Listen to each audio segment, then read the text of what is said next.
Baik, Semar, terima kasih. Selamat pagi. Assalamualaikum warahmatullahi wabarakatuh. Apa kabar Basmania kesempatan pagi hari ini?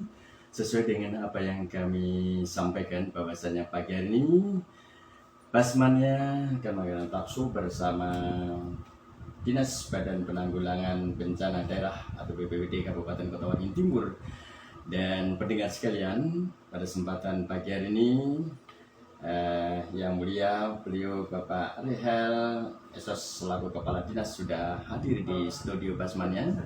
Dalam hal ini beliau yang membidangi dalam hal penanggulangan bencana. Dalam hal ini mungkin nanti bencana apa saja yang sudah terjadi di Kabupaten Kota Waringin Timur Anda akan lebih tahu, dan langkah-langkah apa yang sudah beliau kan sampaikan kepada masyarakat dalam hal ini bantuan dan lain sebagainya.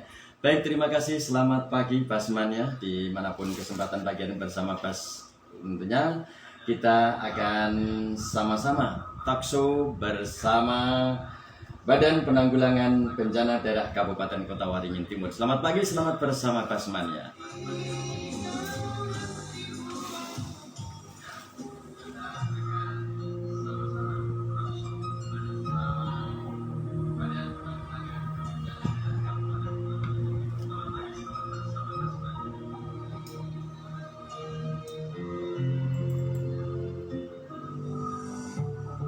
Kabupaten Kota Waringin Timur adalah salah satu kabupaten yang terpilih untuk mengikuti gerakan menuju kota cerdas atau Smart City. Smart City digagas untuk membawa perubahan percepatan ekonomi yang berkelanjutan, infrastruktur dan tata ruang yang berkualitas, jaminan pendidikan, kesehatan dan sosial budaya, reformasi birokrasi yang efektif dan efisien yang dapat dirasakan langsung oleh masyarakat. Dengan menerapkan inovasi dan teknologi, layanan publik akan lebih efisien, efektif, dan lebih transparan, sehingga pelayanan menjadi lebih baik dan tepat sasaran. Layanan publik yang dikemas dalam Smart City terbagi dalam 6 dimensi, yaitu Smart Governance, Smart Branding, Smart Economic, Smart Living, Smart Society, dan Smart Environment. Integrasi dan kolaborasi adalah kunci untuk mewujudkan Kota Waringin Timur menuju kota cerdas. Ayo bersinergi dan berkolaborasi dalam gerakan Kabupaten Kota Waringin Timur menuju kota cerdas atau Smart City. Pesan ini disampaikan oleh Dinas Kominfo Kabupaten Kota Waringin Timur.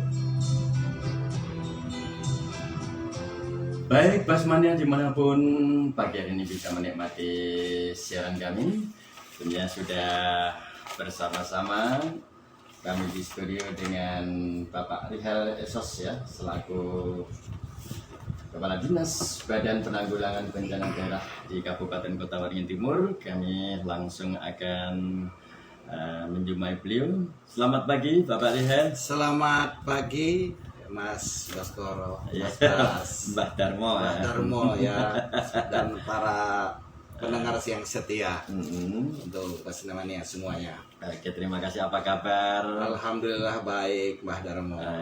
Kelihatannya Mbah Darmo lihatin akhir-akhir ini sibuk sekali dengan kegiatan-kegiatan yang sudah dilakukan oleh BPBD di Kota Sampit, terutama daerah-daerah, ada beberapa kecamatan yang mengalami kebanjiran atau dalam hal ini mendapat musibah.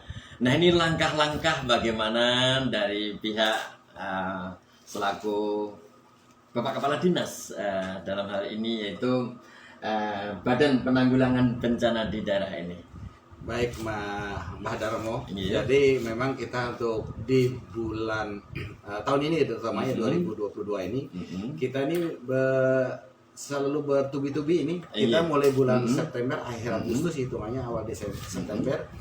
Itu ada banjir, ada di beberapa kecamatan, terutama daerah hulu ya. Ada Santuwe, ada Antang Kanan, Telaga Antang, kemudian Mentaya Hulu, kemudian terakhir kemarin di Hanjalipan. Hanjalipan itu ya tempat terakhir ya, karena memang kondisi Hanjalipan itu adalah paling bawah. Kemudian di situ juga ada masuk juga air laut, air pasang terutama. Kemudian di situ juga ada Sungai Tualang yang muaranya juga ke situ. Nah, ditambah juga memang di atas daerah hulu ini adalah ada debit air yang tinggi. Nah, ini September puncaknya kalau tidak salah kemarin itu sekitar September tanggal 15-an. Mm-mm. Nah kemudian baru turun. Nah Hanjelipan itu Yeah. dengan adanya itu Hanjelipan memang puncak itu udah 2 minggu dia itu. 2 minggu. 2 minggu. Nah kemudian pada minggu keempat bulan September dia sudah mulai turun. Iya. Nah tapi di September akhir ini tiba-tiba juga di Oktober ini daerah hulu hujan lagi. Nah jadi akhirnya teman-teman di Hanjelipan naik lagi nih. Ini kemarin sempat turun dari 5 kecamatan turun ke 3 kecamatan. Ini hari ini kita dapat informasi dari walaupun terlambat ini ya karena daerah hulu itu tidak ada jaringan komunikasi. Iya, Tidak ada. lambat. Ya, lambat ya. Ini Antangkalang kalau di Tumbangkalang kemarin udah sampai kedalaman Sepinggang. Nah Sepinggang ini sudah mulai turun. Ini terdampaknya teman-teman yang di bawah Telaga Antang. Ini pagi tadi juga dapat konfirmasi bahwa di daerah Rata Katang juga dia terendam sedikit ya, terendam. Nanti otomatis di Tumbang Sanganya itu topang lagi. Hilirnya lagi adalah Tanjung dan Baban dan Kulakuayan juga sama. Nah, ini beruntun ini jadinya. Nah kemudian daerah Sungai Tualan, Sungai Tualan ini Tanjung Jorong sudah terendam juga itu. Melihat konfirmasi kemarin agak terlambat juga ini ya, karena memang di sana tidak ada jaringan. Jadi hampir separuh rumahnya. Nah sudah separuh rumah kemarin. Ini hari ini sudah sampai di Tumbang Mujang. Tumbang Mujang kebetulan ada WiFi Pak Kadesnya, jadi kita bisa komunikasi ke sana. Sudah sampai. Cepat ya. Ya. Nah yang belum ada ini Barunang Miri. Dengan Barunang Miri ini turun ke bawah nanti Bejarau, Kelurahan Parigi juga ada. Ya betul. Ya kemarin juga sama itu. Nah kalau bantuan-bantuan kita memang dari pemerintah daerah tidak mungkin sampai ke pelosok-pelosok. Jadi kemarin kita per wilayah, per kecamatan, dan kemudian untuk wilayah tertentu teman-teman yang di mungkin Mentaya Hulu, hampir semua Mentaya Hulu itu ada 14 desa kemarin. Itu dari PBS yang sekitar. Itu sudah ada menyumbang, ada yang sampai 2 kali Nyumbangnya. yang mengurang, ada beras, ada sembako, pokoknya intinya untuk bahan makanan. Ada juga yang cuma ada sekali. Jadi memang ada juga memang daerah rendah ya, yang terendam itu rata-rata memang bantaran sungai semuanya. Nah makanya ini kemarin Pak Gubernur dengan Pak Bupati kita tindak lanjuti dengan surat supaya minta mendata kembali untuk warga-warga yang ada di sekitar bantaran sungai. Mungkin apakah kebijakannya nanti termasuk fasilitas kesehatan, pendidikan, apakah direlokasi? Nah itu dia. Iya, Itu ya relokasi lah. Ya, itu apa relokasi? Tapi memang kita kalau relokasi ini kalau luar biasa. Butuh waktu juga, Ya, butuh betul. kesabaran. Karena kebiasaan kita Sudah di memang- sungai. Nah betul itu, mandi, cuci, ke WC juga. Nah ini yang memang butuh kesabaran. Ditambah juga nanti kebiasaan masyarakat memang dia nelayan. Nah nanti dia punya perahu, punya pelotok. Nah ini otomatis kalau ditaruh ke agak atas, pasti nanti gimana nih perahu kami ini Pak?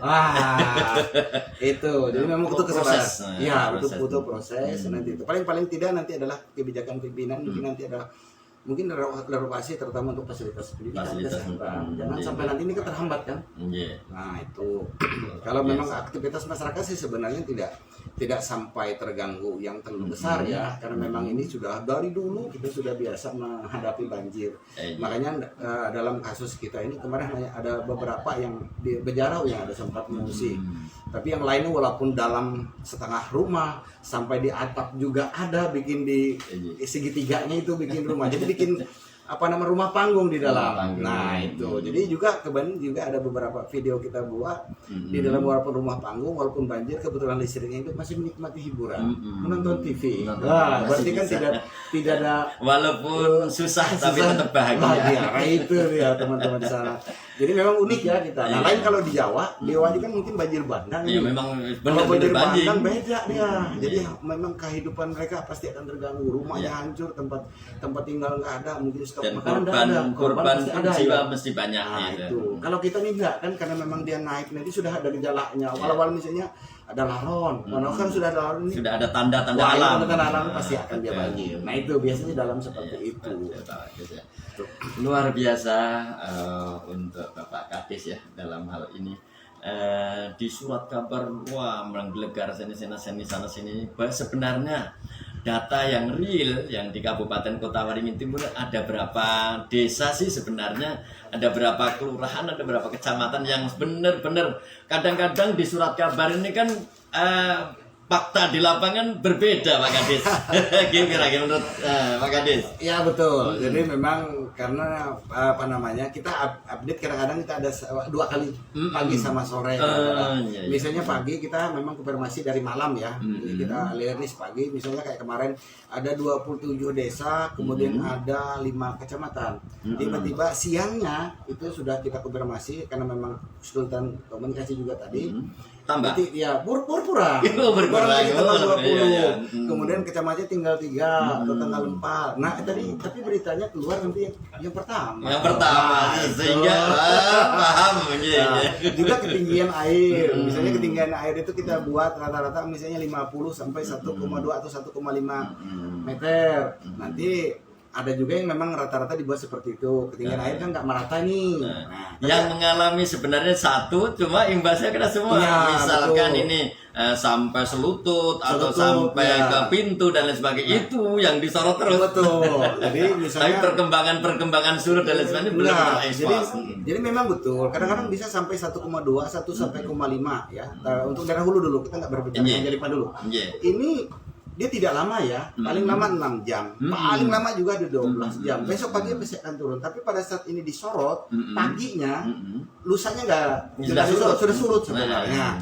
Nah, lain kalau Hanjalipan. Kalau Hanjalipan ini karena pengaruh di daerah hulu, ya itu karena Hanjalipan ini dari Sungai Mentaya dan Tualan Hulu. Tualan Hulu kan ada Tanjung Jorong. Jadi muaranya. Nah, muara di situ juga. Nanti makan paling lama. Ya, makanya di situ juga apa namanya walaupun dengan ketinggian air di jalan sekitar 60 cm kita kemarin konfirmasi itu masih ada 20-an rumah karena memang rumah di situ kan mungkin rumah lama ya.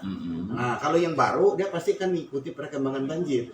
Kemarin banjir misalnya 1 meter muatin otomatis dia bikin rumah nanti 1,5 meter.